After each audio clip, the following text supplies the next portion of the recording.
आता आम्ही शिक्षण उपसंचालक कार्यालयात आलेलो आहे आणि किती वाजता पोहोचलोय आपण? 10:45. हे बघा 10:45 झालेले आणि इथे स्मशान शांतता आहे. इथे स्मशान शांतता आहे सगळी. इथे ना तर बीबी चव्हाण सर आहेत ना तर त्यांचे पीए आहेत. हे बघा स्वीय सहाय्यक कक्ष रिकामा. चव्हाण सरांच्या इथं कोणी नाही.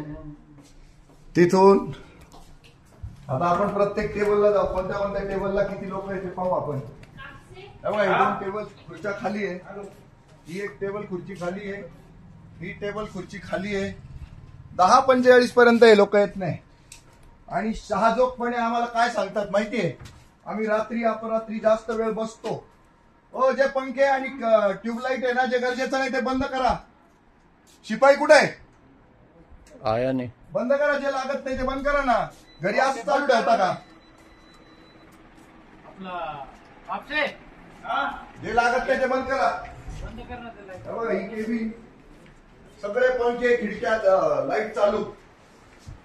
उदय पंच भाई ठीक आहे. आणि या खुर्च्या ज्या आहेत ना, या खुर्च्या अलाउड नाही ऍक्च्युअली. ही न्यायाधीशांसारखी खुर्ची वाटते. लोक त्या खुर्चीला घाबरतात, दहशत करतात हे अधिकारी लोक सामान्य लोकांवर.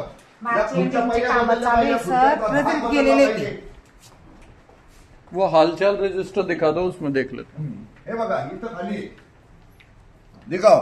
शिक्षण उपसंचालक कार्यालय नाशिक नगर धुळे जळगाव नंदुरबार. ही हालत आहे.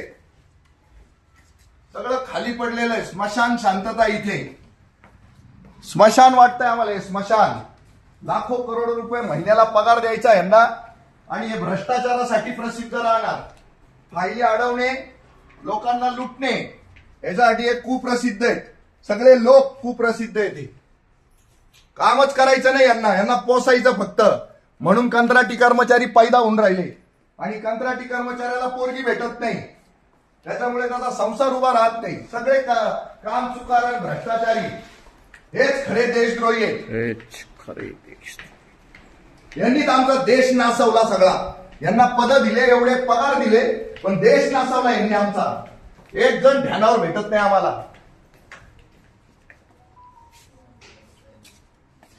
घ्या 11 वाजता कोणाला बोडख्याला भेटणार आहे हे म्हणतात अभ्यंगतांसाठी सूचना.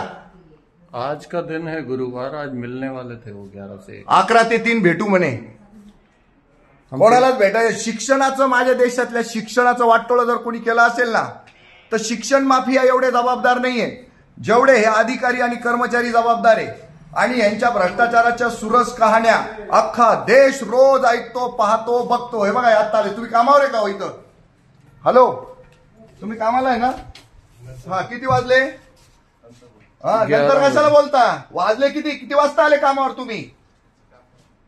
आमचंच काम करू राहिलो. इकडे रे, पकड त्यांना. एवढा उद्धटपणा काय कामाचा हो? द्या तिथं. आमचंच काम करतोय आम्ही. या इकडे. आता रजिस्टरवर लिहिताय. आता तुमचं काम करा म्हणताय मला. तुमचं बाहेर नाही नाही, तुमचंच काम बघतो आम्ही. लेट आले तुम्ही. लेट करतो.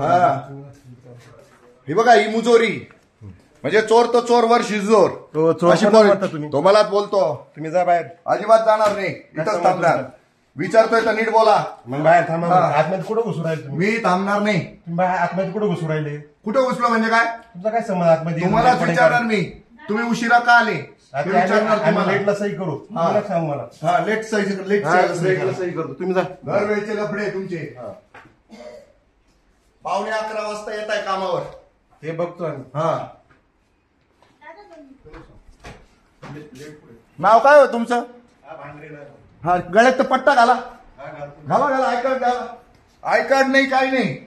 आणि पूर्ण मुजोरीची दादागिरीची भाषा. कर्मचारीचे तुम्ही कर्मचारी, तुम्ही कशा काय मध्ये घुसले? तुम्ही आम्हाला तुमचा काय संबंध? आय कार्ड कुठे? कसं काय हात लावला रजिस्टरला तुम्ही? कामाला आय कार्ड काढ. अरे जनता आहे, मालक आहे आम्ही. आमच्या देशाचे मालक आहे.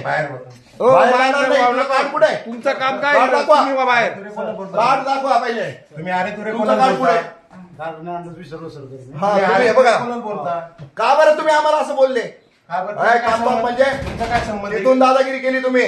तुमचा काय संबंध कुठं आले, आमचा काय आले? संबंध आहे भाऊ, हे आमचं ऑफिस आहे. हा आम्ही मालक आहे माहिती का 1950 ला प्रजासत्ताक झालो माहित नाही का शिकून नाही आले तुम्ही असेच आले का इथं आम्ही नाही तुम्ही म्हणून नोकर आहे नोकरासारखं वागा जास्त उर्मटपणा आय कार्ड घाला, आय कार्ड. उर्मटपणा दाखवू नका तुम्ही आय कार्ड घातलं का? तुम्ही ऑफिशियल माणूस आहे का नाही? आय कार्ड दाखवा, आय कार्ड. तुम्ही ऑफिशियल माणूस आहे का नाही? तुम्ही सगळ्यांनी आय कार्ड घाला. आय कार्ड ज्यांचं नाही त्यांनी आय कार्ड घाला. घाला तुम्ही यांचं दाखवा आय कार्ड. कशी घालून राहिले? इन्होंने भी आय कार्ड नाही दिखाया नाही. वाटतंय.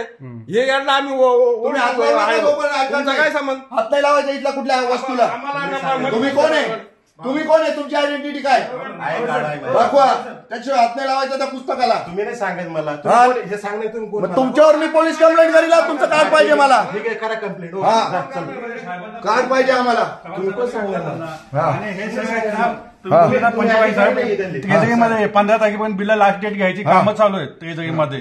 तेच ते तिकडे गेले तर तुम्ही शहानिशा ते आम्ही सरांशी बोलू. हा चालेल बोला मग. हा आय कार्ड लावा तुम्ही पहिले. सगळ्यांनी आय कार्ड घाला. अहो इकडे ऐका घरी घरी उठे ते अडकतं ते तुटतं म्हणून आम्ही घालत नाही. खिशात कीबोर्डला ठेवा. अडकतं. खिशात इकडे ठेवा. आहे, दाखवतो तुम्हाला माझा ऐका. खिशात दाखवा. खिशात ठेवा. दाखवतो इकडे आहे. वरच्या खिशात ठेवा. पट्टा घाला अरे तुम्ही. मोबाईल कुठे तुम्ही पट्टा घाला. कधी कधी घालत नाही. हे बघा आम्ही ठेवतो. हे बघा आमचे आय कार्ड. मग सरकारला कळवा. आयडेंटिटी कार्ड नाही, लावू आम्ही नका कळवतो आम्हाला. सर, पण असं नसतं. आम्हाला आय कार्ड लागेल. पंचेचाळीस साहेब आणि यांनी डायरेक्ट येऊन त्या रजिस्टर मध्ये ना नोंद करायला सुरुवात केली. ज्या माणसाजवळ आय कार्ड नाही त्यांनी ह्या ऑफिस मधल्या वह्यांना पुस्तकांना हात का लावला विदाऊट आयडेंटिटी कार्ड. अहो मग ऑफिसचा कर्मचारीच लावेल. बाहेर तर तुम्ही लावलं का हात त्याला? अहो त्यांना नाही ना त्यांच्याकडे कार्ड नाही ना. तो अधिकृत आहे म्हणून त्यांनी हात लावला मग दाखवा ना. मग त्यांना म्हणा दाखवा ना. कार्ड दाखवा. विषय संपला. तेच विचारतो ना मग तो अधिकृत आहे म्हणून त्यांनी सही तसं केली. बोलायचं ना, तू ते करून- त्यांनी दादागिरी केली नसती ना तर आम्ही एवढं केलं नसतं. त्यांची भाषा पहा कशी आहे. नोकर आहे ते माणसं. असं काय नोकरांनी नोकरासारखं राहायचं.